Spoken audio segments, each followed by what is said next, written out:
வணக்கம். இன்னைக்கு நாம பழனியில புதுசா ஓப்பன் பண்ணியிருக்கிற ஒரு ஹோட்டலுக்கு தாங்க வந்திருக்கோம். வெற்றி கஃபே அப்படின்னு சொல்லிட்டு, நம்ம பழனி ரயில்வே ஸ்டேஷன் இருக்கு இல்லைங்களா? அதுலேருந்து வெளியே வந்த உடனே அந்த ஆர்எஃப் ரோட்டில் ரைட் சைடில் உங்களுக்கு இந்த ஹோட்டல் இருக்குது.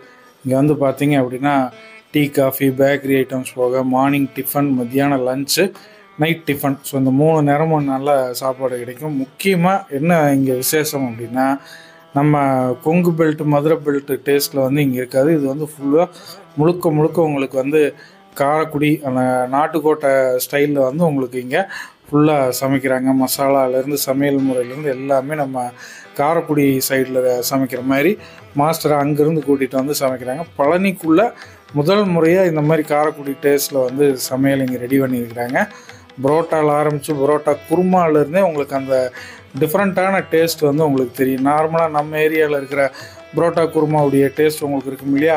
அதிலேருந்து முற்றிலும் உங்களுக்கு அந்த மசாலா அரைக்கிற முறையிலேருந்து எல்லாமே மாறுபட்டு ஃபுல் டேஸ்ட்டாக உங்களுக்கு இது வந்து இருக்கும். டிஃப்ரெண்ட்டான டேஸ்ட்டில் மெயினாக இருக்கும். ரேட்டுமே பார்த்தீங்க அப்படின்னா ரொம்ப ரொம்ப பட்ஜெட்டில் பண்ணுறாங்க. உங்களுக்கு வந்து இட்லியெல்லாம் 10 ரூபா, புரோட்டா 15 ரூபா. அதேமாதிரி பார்த்தீங்க அப்படின்னா ரோஸ்ட்டு, தோசை ஐட்டங்களும் இருக்குது.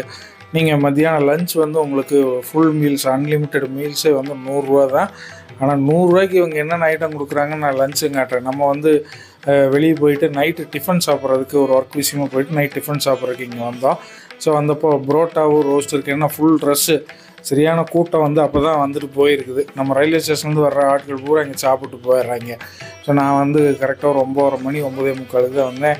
இட்லி, புரோட்டா, சப்பாத்தி, ரோஸ்ட் இந்த ஐட்டங்கள்லாம் இருக்குது அப்படின்னாங்க. ஸோ நாம் வந்து 2 புரோட்டா கேட்டோம். சுட சுட கொண்டாந்து கொதி கொடுத்தாங்க. அதுக்கு குருமா பார்த்தீங்க அப்படின்னா ஒயிட் கலரில் இந்த பட்டாணி சுண்டெல்லாம் போட்டு காய்கறியெல்லாம் போட்டு அது ஒரு டிஃப்ரெண்ட்டான டேஸ்ட்டுங்க. உண்மையிலேயே வேறு லெவல் டேஸ்ட்டு. புரோட்டா குருமா அல்டிமேட்டாக இருந்தது. நீங்கள் கண்டிப்பாக வந்து ட்ரை பண்ணி பாருங்கள் புரோட்டா குருமாவும். அதே மாதிரி நம்ம அந்த புரோட்டா சாப்பிட்டு ஒரு ரோஸ்ட்டு சாப்பிட்டோம்.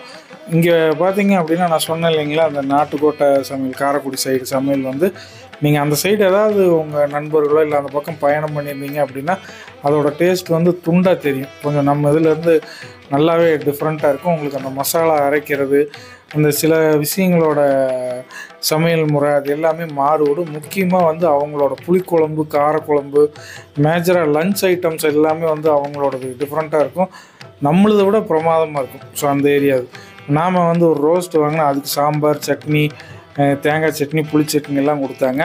எல்லாமே நல்லா இருந்தது. சாம்பாருமே வந்து நல்லா டேஸ்ட்டாக இருந்தது. தண்ணி மாதிரி தான் இருந்தது. அருமையான டேஸ்ட். இது வந்து தண்ணி சாம்பார் தான். நீங்கள் அந்த சைடு பார்த்தீங்க அப்படின்னா கெட்டியாக கொலன்னெல்லாம் இருக்காது. தண்ணி மாதிரி தான் இருக்குது. ஆனால் அற்புதமான டேஸ்ட்டில் இருக்குது. ஸோ நம்ம நைட்டு வந்து டிஃபனை சாப்பிடும்போது சொன்னாங்க, லஞ்ச் வாங்க, இன்னும் உங்களுக்கு காரைக்குடி சமையல் பட்டை எடுக்கிற மாதிரி நாங்கள் செய்கிறோம் வாங்க அப்படின்னாங்க. அடுத்த நாள் வர்றாங்கன்ட்டு ஒரு டீயை குடிச்சிட்டு கிளம்பிட்டோம். டீ இவங்ககிட்ட பிரமாதமாக இருந்துங்க. ஒரு டீ வந்து இவங்ககிட்ட 10 ரூபா வருது. ஸோ இந்த ஏரியாவில் வந்து நீங்கள் வந்தீங்க அப்படின்னா ஆர்எஃப் ரோட்டில் கம்பல்சரி வந்து ஒரு டீயை போட்டு இல்லை ஃப்ரீயாக இருக்கையில் உட்காந்து ஒரு டிஃபனோ லஞ்சோ அடிச்சுட்டு போங்க. நான் மறுபடியும் அடுத்த நாளே எப்படி நம்ம வெளியே தான் சுற்றிட்டு இருப்போம். ஒரு நாளில் 2 நேரம் வீட்டில் சாப்பிட்டோம்னா ஒரு நேரம் கடையில் சாப்பிட்ற மாதிரி வரும். சரி லஞ்ச் இவங்ககிட்ட இருக்குன்னாங்க. காரைக்குடி டேஸ்ட் எப்படி தான்ப்பா இருக்குதுன்னு பார்த்துறேன்ட்டு இன்றைக்கி வந்துட்டேன். பார்த்தீங்க அப்படின்னா 3 வகை பொரியல், சாப்பாடு, அதுபோக உங்களுக்கு ஒரு துவையல் கொடுத்துட்றாங்க. மெயினாக கீரை கூட்டு, அவரைக்காய் பொரியல், பூசணி, அதேமாதிரி பருப்பு துவையலுங்க. ஃபேண்டாஸ்டிக்காக இருந்தது. பார்க்குறதுக்கு அவ்வளோ கலர்ஃபுல்லாக இருந்தது. சாம்பாருங்க, அதாவது வந்து முள்ளங்கி, கத்திரிக்காய், அப்புறம் முருங்கைக்காய், உருளைக்கிழங்குலாம் போட்டு சாம்பார் வச்சுருந்தாங்க. நல்லா அப்படியே தண்ணி மாதிரி சாம்பார். ஆனால் அவ்வளோ அருமையான டேஸ்ட்டு. ரொம்ப நாள் கழித்து பிரமாதமான சாம்பார் வந்து நான் இங்கே தான் சாப்பிட்டேன் ரீசெண்ட் டைமில். ஸோ நீங்கள் கம்பல்சரி நீங்கள் லஞ்ச் வந்து தயவு செஞ்சு இங்கே ட்ரை பண்ணிடுங்க. ஒரு லஞ்ச் வந்து 100 ருபீஸு. ஸோ இப்போ நான் சொன்ன 3 பொரியல், ஒரு நிலக்கடலை பருப்பு துவையல், அதுக்கப்புறம் வந்து உங்களுக்கு அப்பளம் கொடுத்துட்றாங்க, சாம்பார், புளிக்குழம்பு, ரசம், மோர், அதுபோக கடைசியாக உங்களுக்கு பாயாசமும் கொடுத்துட்றாங்க. ஸோ நாம் இப்போ வந்து ஒவ்வொரு பொரியலாக டேஸ்ட் பண்ணோம். கீரை கூட்டு, அவரைக்காய் பொரியல், பூசணி பொரியல் 3மே அல்டிமேட் டேஸ்ட்டுங்க. அவ்வளோ ஒரு நம்ம வீட்டில் செஞ்சு சாப்பிட்டா எப்படி இருக்கு அந்த டேஸ்ட்ல இருந்து திரும்ப திரும்ப வாங்கி சாப்பிட்டுக்கிட்டே இருக்கலாம் போல இருந்து. சாம்பார் முடிச்சதுக்கப்புறம் காரக்குழம்பு கேட்டோம். அது பார்த்திங்கன்னா தண்ணி மாதிரி இருந்தது. நான் கூட என்னங்க சாம்பாரை ஊற்றுறீங்க அப்படின்னு, இல்லைங்க இது காரக்குழம்பு தான் அப்படின்னாங்க. அதுலேயுமே கத்திரிக்காய் போட்டிருந்தாங்க. நான் யூஸ்வலாக வீட்டில் வைக்கிற காரக்குழம்பு, அதாவது புளிக்குழம்புன்னு சொல்லுவோம், திக்காக கெட்டியாக தான் வைப்பேன் அரைச்சி ஊற்றி. பட் இவங்க வந்து அந்த அரைச்செல்லாம் ஊற்றாமல் மசாலா பொடி போட்டு அழகாக தண்ணியாட்ட வச்சுருக்காங்க. அவ்வளோ ஒரு டேஸ்ட். எனக்கு காரக்குழம்பு என்ன இப்படி புதுசாக இருக்கேன்னு நினச்சேன், பட் அவ்வளோ டேஸ்ட்டாக இருந்தது. அதே போல் இவங்களுடைய பூசணிக்காய் பொரியலுமே நார்மலாக நம்ம வீட்டில் பூசணிக்காய், சிவப்பு பூசணி கொஞ்சம் சலசலன்னு இருக்கும், நான் அடிக்கடி செய்ய மாட்டேன். ஆனால் அதுலேயுமே மசாலாவெலாம் அரைச்சி போட்டிருப்பாங்க போல. ஏன்னா அந்த திக்காக அந்த பூசணிக்காவே குழையாமல், ஏன்னா பூசணிக்காய் நம்ம வேக வைக்கும் போதே குழஞ்சி போயிடும். ஆனால் இவங்ககிட்ட குழையாமல் நல்லா நீள நீளமாக கட் பண்ணியிருக்காங்க. அதுவுமே டேஸ்ட் நல்லா இருந்துச்சு. அவரைக்காய் பொரியல், கீரை கூட்டு, இது எல்லாமே நல்லா இருந்துச்சுங்க. மெயினாக நிலக்கடலை சட்னி, அதையுமே நாங்கள் வாங்கி சாப்பாட்டில் போட்டு பிணைஞ்சு சாப்பிட்டோம். இன்னுமே நிறையா வீடுகளில் துவையல் தனியாக அரைச்சி சுட சுட சாப்பாட்டில் போட்டு பிணைஞ்சு சாப்பிடுவாங்க. ஸோ அதுவுமே இங்கே எங்களுக்கு நிலக்கடலை நான் கூட இது என்ன சட்னி, பருப்பு சட்னியான்னு கேட்டேன். இல்லைங்க நிலக்கடலை சட்னின்னாங்க.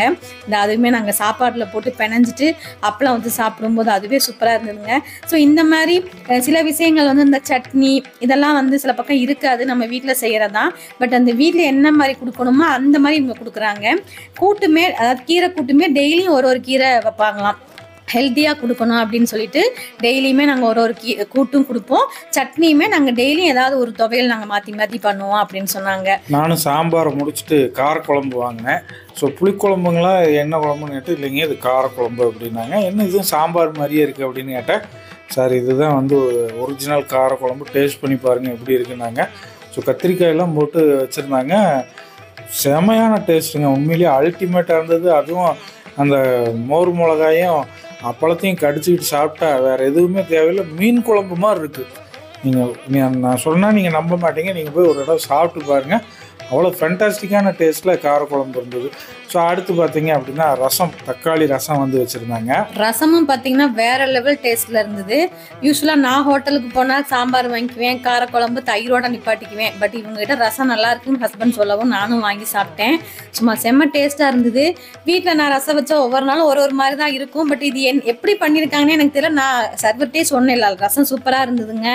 மெயினாக எனக்கு பிடிச்சது வந்து ரசம் தான், வாங்கி குடிக்கலாம் போல் அந்த அளவுக்கு டேஸ்ட்டாக இருந்தது. உண்மையாகவே 100 rupeesக்கு இத்தனை ஐட்டம் கொடுக்குறாங்கன்னா ஒர்த்து தாங்க. மேக்ஸிமம் பக்கம் பார்த்தீங்கன்னா சாப்பாடு, சாம்பார், ரசம், குழம்பு இருக்கும், ஒரு கூட்டு ஒரு பொரியல் இருக்கும், அப்பளம் கொடுப்பாங்க.